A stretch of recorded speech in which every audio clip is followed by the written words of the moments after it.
Well, U.S. First Lady Michelle Obama has used the weekly presidential address to voice her outrage over the abduction of hundreds of Nigerian schoolgirls. This unconscionable act was committed by a terrorist group determined to keep these girls from getting an education. Grown men attempting to snuff out the aspirations of young girls. More than 200 schoolgirls were kidnapped from their boarding school in northern Nigeria nearly 4 weeks ago. About 50 managed to escape. The militant group Boko Haram has claimed responsibility. It says it will sell the girls into slavery. The U.S. is among the foreign countries helping in the search. Nigeria's leaders are under fire for their handling of this crisis. A report by Amnesty International suggests the government had advance warning about the kidnappings, but did nothing to stop them. Well, for more on this developing story, we turn to Ayo Johnson. He's a Nigerian journalist who's documented the effects of Boko Haram on Nigeria, and he joins us now from London. Thanks for being with us, Ayo. Thanks for having me. The violent acts of Boko Haram have really escalated in the last 5 years. What impact is this having on daily life in Nigeria? Well, I'll tell you, especially for those that live in the north, it's horrible. It's living on the edge of fear.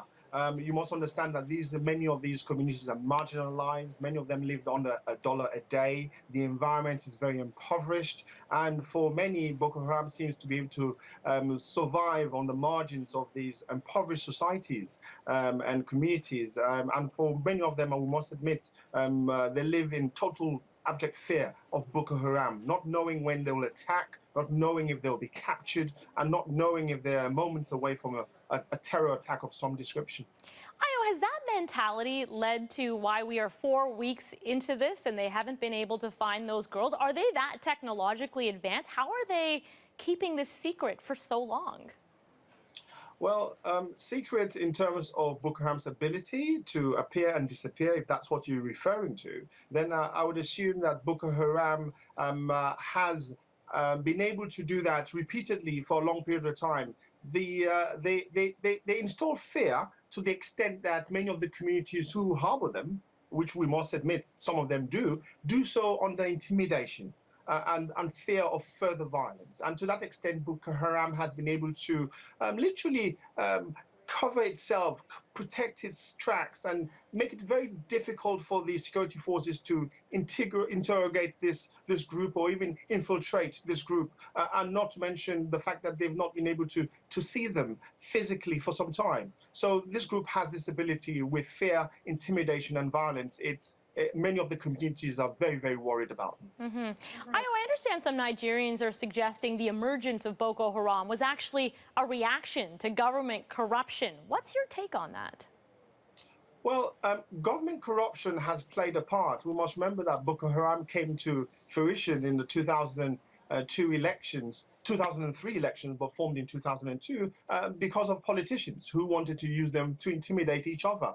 But the Boko Haram saga has evolved. It's now become a terrorist organization, far removed from petty politics and intimidation. The group itself now is formed part of the wider jihadist movement that cuts across Africa, very much across the world. And jihadists, as we do know, they all seem to work together. They have a similar mindset, which is very much about a Sharia state, using Sharia law as the blueprint of that description, and ultimately using violence to antagonize and intimidate the communities for which they physically are. And to that extent, you're dealing with a mindset which would not be changed overnight. It would take at least 25 years, even if we started winning the fight today. Ayo, how does the kidnapping reflect on the Nigerian government's leadership? Have people lost faith in them? Well, that's a worry for the Nigerian government. They, as far as they're concerned, and many of their critics will say otherwise, they feel they've tried their very best. Maybe that might be the case, but they will be dealing with an elusive enemy. An enemy from within, an enemy that's very focused in attacking them, dictating the pace of events, but more so willing to extend its attacks on soft targets, mainly the wider population. And I think that's where the Nigerian government has shown its frailty in its ability to gather intelligence of the sort of levels that would keep Boko Haram at bay. But ultimately, to be able to take the fight directly against Boko Haram has proved very difficult in the past and not most likely prove difficult in the future, which is why they're relying heavily on international support right now, which is coming from the United States and Britain and many other international partners to help them with the intelligence that's required to break this group down, if that's possible. The worry is that, as we do know, jihadists across the world seem to rally and support each other. And it wouldn't surprise me if Boko Haram were to call out to fellow jihadists worldwide to come and bolster their support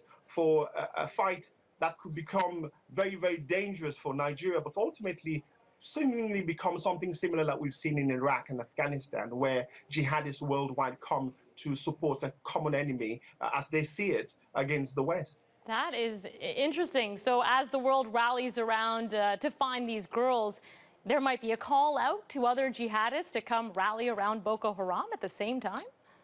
That's a real worry and a possibility, because we've seen previously how jihadists operate.